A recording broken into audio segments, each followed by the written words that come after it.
Allah is my heart's speech. Your mercy is what I beseech.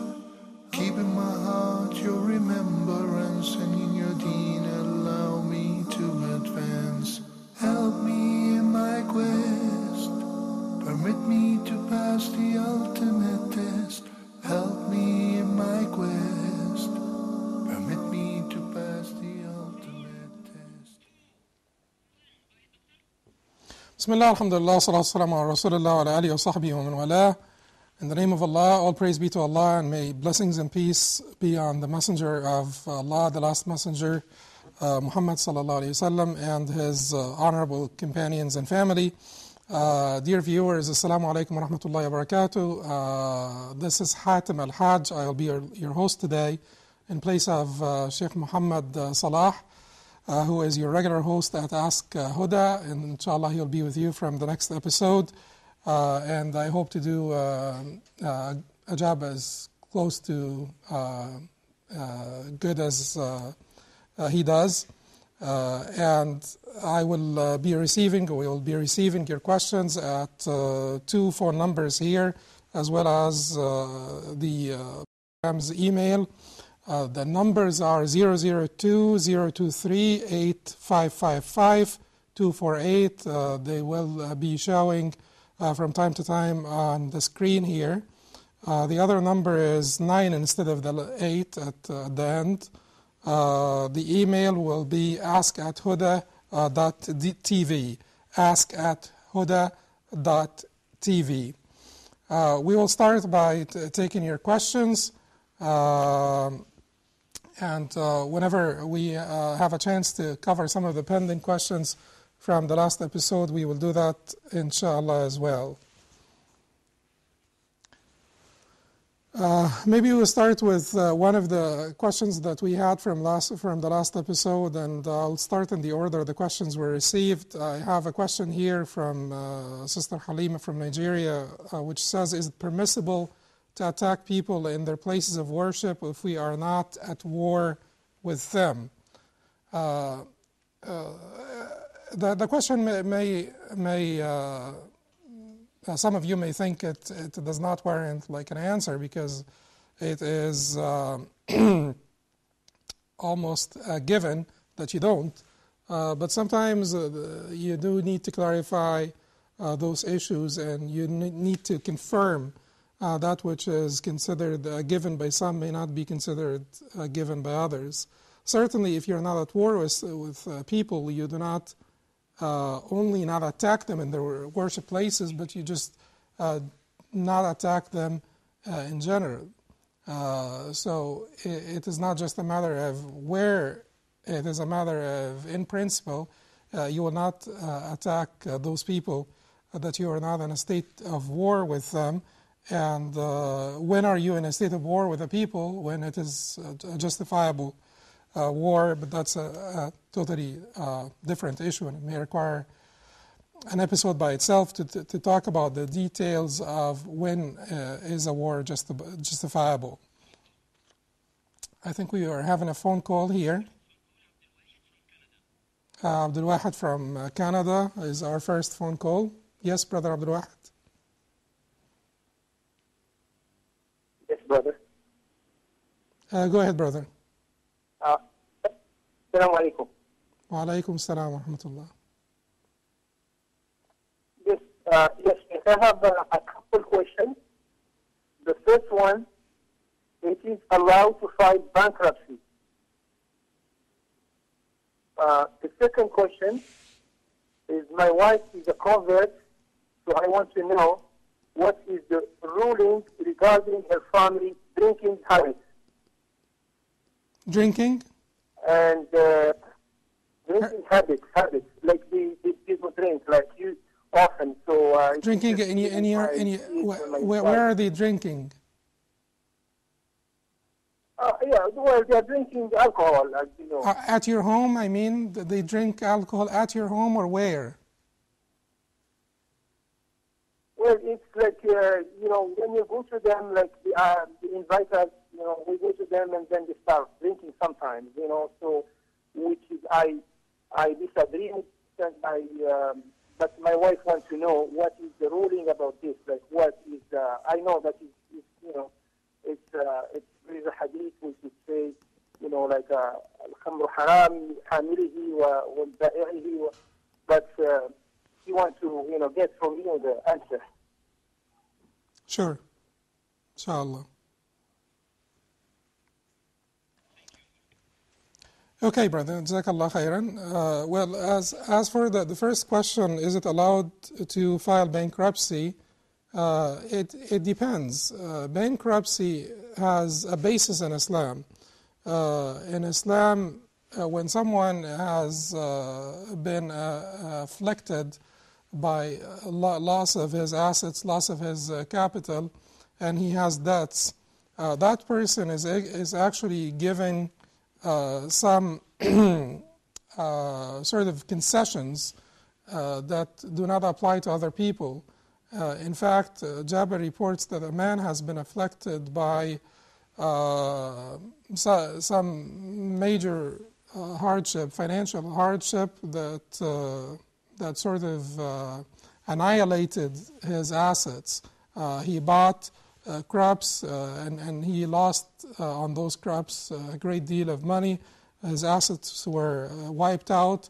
So the Prophet ﷺ said to his creditors, take what you have, what you see, and you're not entitled to anything else. Take what is there, and you're not entitled to anything else, which means you cannot be after this person for more. So this person will be interdicted. In other words, the seizure of the money will take place, the assets that he has will take place. During that process, the maintenance of the person and his household would go out of this money, so that he would be given some for his own maintenance and his household as well. But people can't take more out of him than what they can find with him, or they can identify as some of his assets. So it does have some basis in Islam. Procedures may be different, but the bottom line is one may apply for bankruptcy or may file bankruptcy if one deserves to file bankruptcy.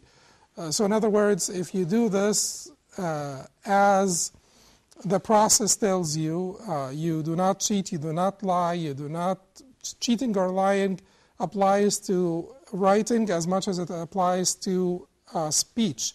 So you cannot lie in speech. The same applies to writing as well. You cannot cheat or lie in writing. So if you are not going to have to do that, then you can go ahead and file bankruptcy. It would be permissible. There is another call that we will take now. It's Sister Fawzia from Nigeria. Go ahead, Sister Fawzia. Assalamu alaikum. Wa alaikum salam wa rahmatullah, sister. My question is, what is the ruling on consuming vinegar that we normally find in salad creams and ketchup? What's the ruling of consuming vinegar? Vinegar that we find in salad creams, ketchup, and the likes. Okay. All right. So Sister Fawzia is asking about the ruling of consuming vinegar, and the reason why she may be asking this, because during the process of making vinegar, it goes through a process of fermentation where there is some percentage of alcohol formed in that liquid. But then it goes through a process where it loses the sweetness that may be found with alcoholic drinks, and it keeps the sourness of the alcoholic drinks in a process that is known to people who have a background in chemistry. Now, we as Muslims are not allowed to turn wine into vinegar. We are not allowed to turn wine into vinegar. Why? Because the Prophet ﷺ had forbidden us from sort of dealing with wine in any way, shape, or form. Even when some orphans had wine, and the Prophet ﷺ was approached about their case, whether it would be permissible to turn their wine into vinegar, and the Prophet ﷺ said, no, it is forbidden. That sent a clear message that we have nothing to do with wine. If anyone's property or assets should be protected, then it is the orphan's property or asset. But since this property or asset was actually wine, then it may not be protected in this case, even by turning it into vinegar. So we as Muslims should not do this. Now, if the wine turned into vinegar by itself or through the doing of someone else, I was not involved in making this wine vinegar, would it be permissible for me to use that vinegar or to consume that vinegar? Well, the Prophet ﷺ said, "Na'mal idamul khal," which means that what a good food is vinegar. Idam is the food that you eat with bread. It is whatever it is that you eat using bread. So the Prophet ﷺ said what a good food to eat with bread is vinegar, which means that vinegar is permissible to use. Therefore, if the vinegar came from wine through just the natural process, or through the doing of someone other than you, then it is permissible for you to use that vinegar and to consume it. I am having another phone call here. Sister Aisha from Egypt, you may go ahead. Assalamu alaikum. Wa alaikum assalam wa rahmatullah. Sheikh, please, is there any ruling about sexual harassment and racism in Islam? And if there is any, what are the rulings? Sister, would you please repeat that? Okay. Is there any ruling in the Quran or in Islam about sexual harassment? Sexual harassment. And racism. And racism. Yes. If there is any, please, can you let us know about it? Sure. Thank you. Assalamu alaikum. Wa alaikum assalam.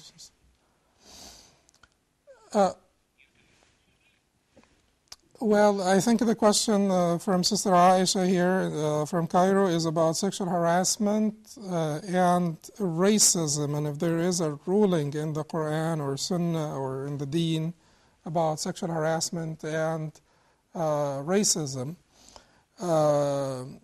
Certainly sexual harassment comes in grade, in degrees. Some of it may be a major crime in Islam, an enormity in Islam. Some of it may be less of a crime, not necessarily an enormity, but at any rate it would be still a sin and a crime, no matter what. If it can be classified under sexual harassment, in other words, someone who is not a spouse approaches a person of the other gender, or maybe sometimes of the same gender, in a sexual way that is unacceptable and inappropriate, or seeks, involvement in sexual relation with that person in a way that is unacceptable Islamically.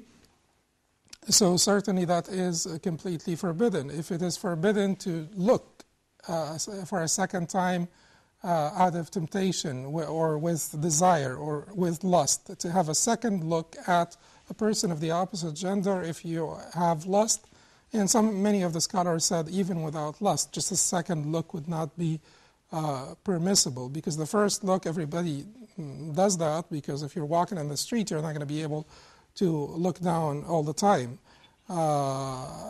So certainly with that, it is quite clear that the sexual harassment would be considered an enormity, and the more aggressive it is, it becomes more of a crime. The issue of racism is an issue that is sort of like, it's cut and dry in Islam. The Prophet ﷺ said, يا أيها الناس إن ربكم واحد وإن أباكم واحد. O people, this hadith is reported by Ahmad from Jabir authentically. O people, your Lord is one and your Father is one. ألا لا فضل لعربي على أعجمي ولا لأسود على أحمر على أبيض إلا بالتقوى. There is no virtue for an Arab over an Arab, or a non-Arab over an Arab, or white over black, or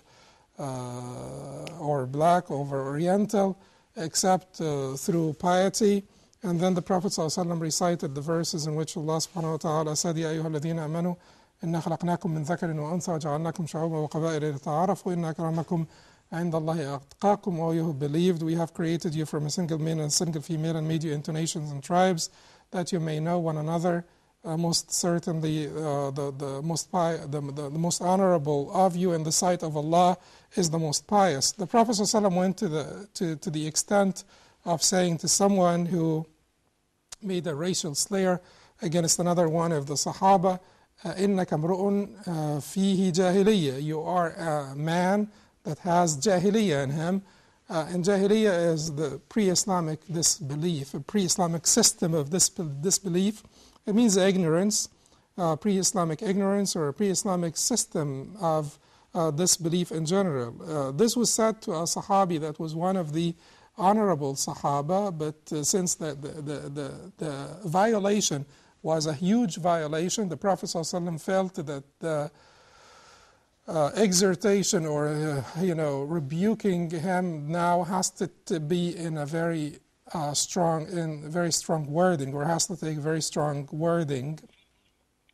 So that's why he made that statement. So that should also be quite clear that this is forbidden in Islam, and this is a reflection of egotism, a reflection of prejudice, a reflection of kibr, that is the greatest sin and the first sin. Allah subhanahu wa ta'ala was first disobeyed by the kibr of Iblis, the kibr of the shaitan, who refused to prostrate before Adam out of arrogance, self-conceit, and prejudice. So I think I'm having another phone call, so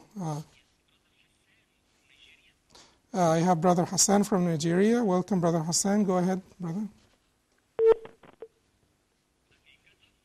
Okay. We have Brother Abdul Qadir now from Nigeria instead.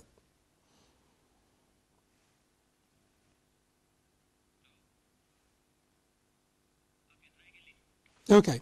Maybe I'll have a chance now to say to answer the question about the family of the in-laws of the brother who called from Canada who drink.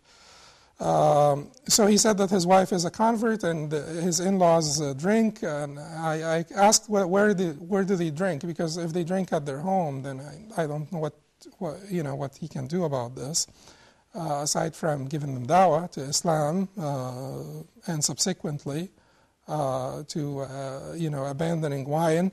But if they drink in his presence, and that's probably what he was asking, that they drink in his presence or his wife's presence. Now, the directions from the Prophet ﷺ here are quite clear, that we should not be involved in this, involved with wine in any way, shape, or form. Hadith of Anas, in which Anas said that the Prophet ﷺ invoked the curse of Allah subhanahu wa ta'ala upon 10 people who deal with wine. It included the one who sits with someone who is drinking. Jalisaha is the one who sits in the presence of wine or in the presence of someone who is drinking. Now, so what should be done in this case? And I think that a little bit of smartness needs to be used in this case. Sometimes if you are at their home and they are drinking, the wife, which is the convert, needs to keep herself busy doing things at home, doing chores at home, taking the garbage out, cleaning the kitchen. They all appreciate that. No one that doesn't appreciate that. It's always like a welcome help. So if she does that and keeps herself busy doing that and avoid the very place where they are drinking, then that is a way out of being in the presence of wine while people are drinking it, or in the presence of people who are drinking wine. If they go out to some place, then it could be a little bit more cumbersome and a little bit more difficult to sort of get yourself out of it, out of the dilemma of them drinking, at the same table. And in this case, I think it has to be a matter of just setting the limits and saying that I can't go this far. I am very willing to accommodate the differences amongst us and so on and so forth, but this far I can't go. And honestly speaking, a lot of people will not have much trouble with this. When they go out with you, they will just drink something else other than alcoholic beverages. And over time, I mean, if you stay firm, and over time they will appreciate your commitment to your principles. I'm having another phone call here. I have a phone call from Muhammad from the UAE. Welcome, Muhammad. Tfaddali. Assalamu alaikum. Wa alaikum assalam. Is it permitted in Islam to take homeopathic medicine for non-critical illness? Is it permissible in Islam to take homeopathic medicine for a non-critical illness? And my second question, can I ask the second question? Sure, go ahead, sister. Yeah, what is the ruling about the second Jama'ah? The second Jama'ah after the first one, the congregational prayer? Okay. Well, first of all, homeopathic medicine, just to make you aware of it, it is basically very diluted substances that are usually taken from the environment. And it is extremely diluted. But the people who believe in homeopathic medicine, they believe in its effect and so on and so forth. Maybe conventional medicine is not so much fond of homeopathic medicine, or they don't believe in it so much, people who practice conventional medicine. Yet, if someone believes in it and believes it helps from certain diseases, you may very well go ahead and use it for critical or non-critical illness. I would suggest that for critical illness that you do see some physician that is a conventional physician, because that is the type of medicine that is known to be most effective to the very vast majority of people. But for a non-critical illness such as cold or something of that nature, you may certainly experiment with homeopathic medicine if you desire. That would be absolutely permissible. The Prophet ﷺ said, "Tadawaw ibadallah," seek treatment, O servants of Allah. The second Jama'at, and I think that you're asking you're asking about certain people who come into the masjid late and they find the first Jama'at to be over and they want to establish a second Jama'at. What would be the ruling here? We have one Sahabi who prayed the second Jama'ah with a group of people that came late with him, which is Anas ibn Malik, and we have another Sahabi, Abdullah ibn Mas'ud, who did not pray the second Jama'ah, but rather took his disciples and went back home to pray. What does that mean? The scholars who believe that establishing a second Jama'ah is absolutely fine and not a problem at all, they say that this was a time, the action of Abdullah ibn Mas'ud when he went back home and prayed the second Jama'at at home. This used to be during a time of fitna, trials and tribulations. Some people were starting to rebel against the rulership of Uthman radiallahu anhu. So if Abdullah ibn Mas'ud was found in the masjid of the Prophet ﷺ to be making a second Jama'ah after the Jama'ah of Uthman ibn Affan radiallahu anhu, maybe a visitor from outside of Medina would see this and would think that Abdullah ibn Mas'ud is actually avoiding to pray behind Uthman radiallahu anhu, take this back home, and then the rumors start to spread and cause more damage. So he favored praying at home because of that reason. Now, I may also say that, or to reconcile between the practice of Abdullah ibn Mas'ud and that of Anas ibn Malik, some of the scholars said that if you have a masjid that has an established congregation, and an imam that is a regular imam of the masjid, an imam ratib or a regular imam of the masjid, then you do not pray a second jama'ah, because the masjid, they may have their own functions, they may want to start a lecture, they may want to do this or do that, and you pray individually. You pray individually if you come in late. That is personally the position that I believe in, but it is quite a controversial issue, and if you see someone establishing a second jama'ah in the masjid, that is the position of multitudes of scholars, so don't condemn them for that. But my own position that I believe in is that if this is a masjid that has an established congregation and a regular imam, then don't establish a second jama'ah.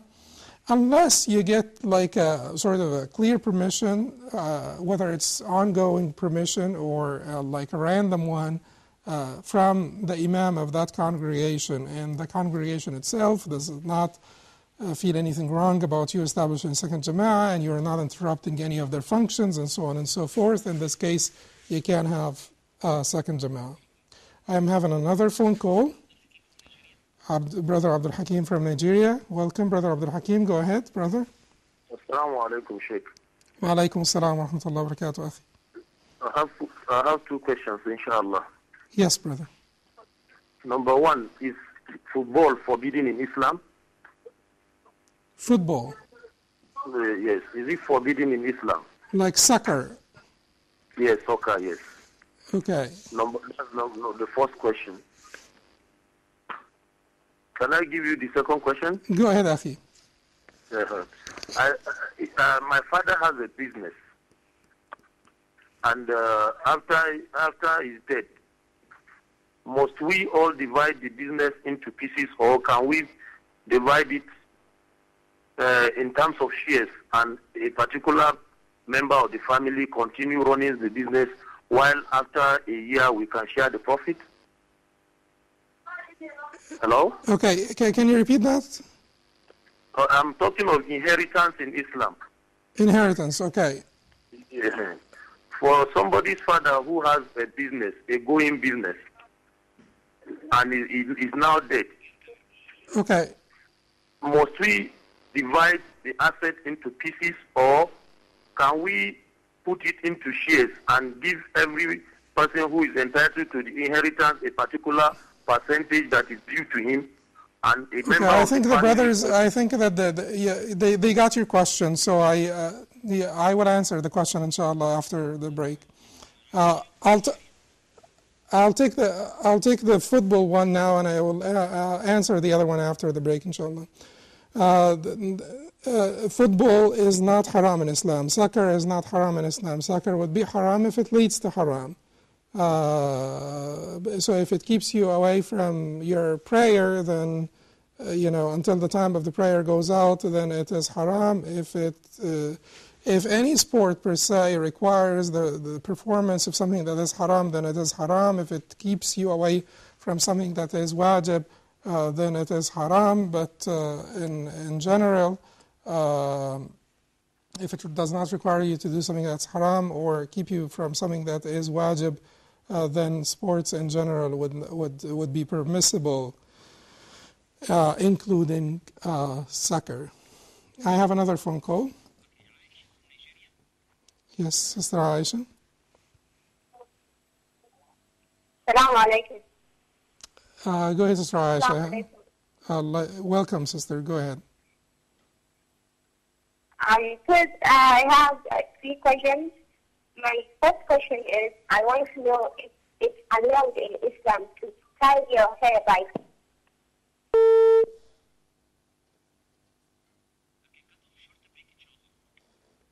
Okay. Inshallah, when we come back from the break, we will answer the questions that we need to answer from the brothers.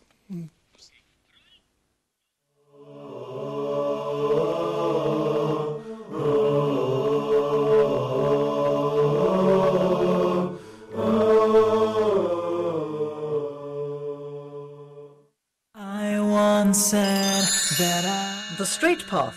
in the final.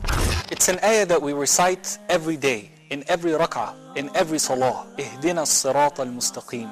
Guide us to the straight path. So how can we live by it? Join me every week, inshallah, as we discover how. I'll take your phone calls. So we have Brother Mukhtar from Nigeria with us on the phone. Brother Mukhtar, assalamu alaikum. And share your thoughts from all around the world. I ask Allah to make everything that we say and hopefully implement on this program a step on the straight path to Jannah. The Straight Path with Osama Il-Shami, live every Monday night, only on Huda TV. Huda TV would like to know what you think of our program. What do you like about Huda TV? How can we improve? What are your favorite programs and why? Who are your favorite presenters? Let us know via email, Facebook or Twitter, and then tune in to our new program, Viewers Pulse. We want to hear your opinions, so let us know. All of this and more in Viewers Pulse, only on Huda TV.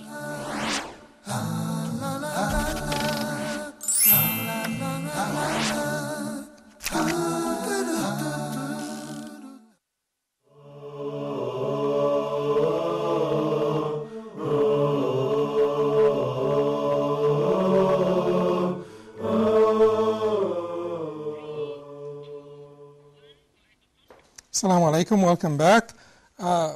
We have two questions from before. The first one was about the division of inheritance, and the question was from a brother from Nigeria who was asking whether it is after their father died and their father left them a business, whether it would be permissible to keep the business and divide the profit of that business according to their shares, or should they go ahead and divide the business itself into the respective shares? And they can do either way. They can do either way. As long as the business, even if they keep the business as a whole, but the ownership of that business is divided, the ownership of the business is divided amongst them according to their shares. They can dissolve the business and take, each one takes their share, or they can carry on with the business. Let's say it's like one store, they can carry on as long as the ownership of that store is divided according to their various shares, and then they can conduct the business in partnership thereafter and divide the profit. The question that we had from the sister before the break, right before the break, I think she had more than one question, but she got cut off. But the one that we heard was about the permissibility of selling hair. Human hair is not allowed to be used for wigs, or it's not allowed to be used by other human beings to add volume to their hair. And therefore selling it for that purpose is not permissible. Selling body organs in general is not permissible. Selling body organs in general would not be permissible. Now, if that hair, if that human hair is used for something else that is not impermissible, and someone will cut their hair and then they will be offered money for that hair, which will be used for a purpose that is a permissible purpose, then it would be a different condition here. And in that case, it might be permissible if there is an identifiable use. The scholars talked about things that have no benefit and things that are useless or purposeless, and the prohibition of selling things that are useless or purposeless. Some of the things that the scholars identified as useless or purposeless may end up having a particular use or benefit, and if they ended up having a particular use or benefit that is a legitimate one, then that item becomes sellable once again. What is forbidden is to sell to your brother something that is of no use or no benefit. I think I will have a chance here to cover another question from a previous episode. This is a question from some sister from Bangladesh, Sister Razia from Bangladesh, and she's asked, I vowed to fast on a Friday, which I did. However, people are now advising me that I should have fasted the day before or after. What is your opinion? They were right. You don't want to single out Friday with fasting. So you should have added a day before or a day after as they advised. I have another question here from Muayyad from Athens, Greece. I work in the Human Resources Division of a commercial bank. However, the sister who vowed to fast on Friday and she already fasted, her vow has been fulfilled. So the vow has been fulfilled, but they were right in advising her to fast the day before or a day after. Sister Muayyad from Athens, Greece says, I work in the Human Resources Division of a commercial bank. Is this halal or haram? In the Human Resources Division of a commercial bank. For this sister here, she will not be interacting directly firsthand with usurious contracts or the usurious transactions. Therefore, it is not sort of incumbent upon her to leave her work tomorrow. But she should certainly look for another job, and once she finds a job, another suitable job, she should earnestly look for another suitable job, and once she finds it, then she should leave to it.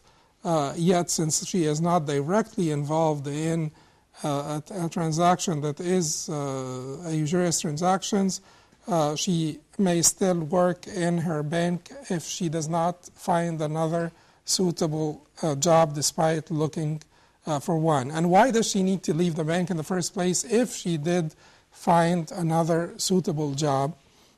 Because although she is not directly involved in any usurious transaction or forbidden transaction, she is actually working, helping hire the people who will do that job. So she is close to the zone of sin, and therefore she should not help them on this particular business, which is a forbidden one. I am having a phone call now. Brother Abdul Hakim from Nigeria. Go ahead, brother. Assalamu alaikum, Sheikh. Wa alaikum assalam wa rahmatullahi wa barakatuh. Question is on contemporary fiqh on the issue of organ donation. For example, it has been shown now that people can donate their kidneys and probably retainer of the eye for other people. So is it permissible for me as a Muslim to write it as my wasiyah, that if I die, a particular part of my body that can still be useful to others be removed for their use? Is it permissible Islamically? To write in your wasiyah that if you die, a part of your body will be donated. Will be donated for other people who need it. For other people who need it. Is it accepted Islamically? Yes, it is, brother. It is permissible Islamically. Do you understand my question, Sheikh? Do you have another question? I said, do you understand this? You're asking about organ donation, if it is permissible for you to write in your wasiyah or your will that your organs may be harvested and given to people who need them. Yes, that's what I'm looking at. Yeah. And the answer to this is it is permissible. It is permissible. Organ donation would be permissible given, there are certain conditions here. For the vast majority of organs, there is a separate discussion about certain organs such as reproductive organs, but for the vast majority of organs, it is permissible, given that there will be no harm to the donor, and given that this is not a sale, this is basically a complete charitable transaction, not a form of a sale. We are not permitted to sell our organs. Therefore, sales would not be permissible in all cases. But for someone to say that take it from my cadaver after I die, from my dead body, that is permissible for sure, according to the very vast majority of the scholars of Islam, and according to the resolutions of al-Majama' al-Fiqhiyya, the fiqh assemblies, the one that belongs to the OIC, Organization of Islamic Conference, the one that belongs to the Muslim League or Rabit al-Alam al-Islami. Those fiqh assemblies said that this would be permissible, because now they have your approval. It's a cadaver, therefore there will not be harm to the donor, and it is donation, it is not sale, therefore it would be permissible according to the very vast majority of Muslim scholars, contemporary ones. And I can answer another question here from another brother Abdul Hakim from Malaysia. He's asking if it is okay to sell his pet cat. The cats are okay to sell. If you have a pet cat, it is fine to sell it. What's forbidden is to sell a certain type of animal that's called the sinnawr, which it sort of belongs to the same family of cats, but it is not a cat. And it is forbidden also to sell dogs. Those are animals that are forbidden to sell, aside from the other animals that would be unclean animals, or aside items of sale that would be forbidden for other causes. It is also forbidden to sell dogs and this particular animal, which is sinnawr from the cat family, yet it is like a vicious, bigger animal. It's more vicious and bigger than a cat. I don't recall the translation of sinnawr at this point, but it is from the cat family, vicious and bigger than a cat. But a cat per se would be permissible to sell. I have another question here. That says, it's a question from Sister Myra Anwar from Pakistan. She says, if the Imam does not allow time for the followers to recite Surah Fatiha, what should they do? The Imam may or may not allow time for the followers to recite Al-Fatiha. It's a controversial issue, and many scholars said that the Imam should not really pause between his recitation of Al-Fatiha and the subsequent surah. And some of the scholars said that the Imam may give a chance for the people who need to recite Al-Fatiha between his recitation of Al-Fatiha and the subsequent surah. So it's a controversial matter. Your Imam may be this or that. If he does not allow you, then you recite Al-Fatiha with him while he is. If you know that your Imam does not allow for a pause, then you recite Al-Fatiha with him. Or when he is reciting the following surah, you try to recite it quickly, because the Fatiha, according to the position of Imam Shafi'i, which is the one chosen by Imam Bukhari and many others, is a must to be recited by everyone, whether he is the Imam or the Ma'mum. Jazakumullah khairan. وبارك الله فيكم. السلام عليكم ورحمة الله وبركاته. Allah is my heart's speech, your mercy is what I beseech. Keep in my heart your remembrance, and in your deen allow me to advance. Help me in my quest, permit me to pass the ultimate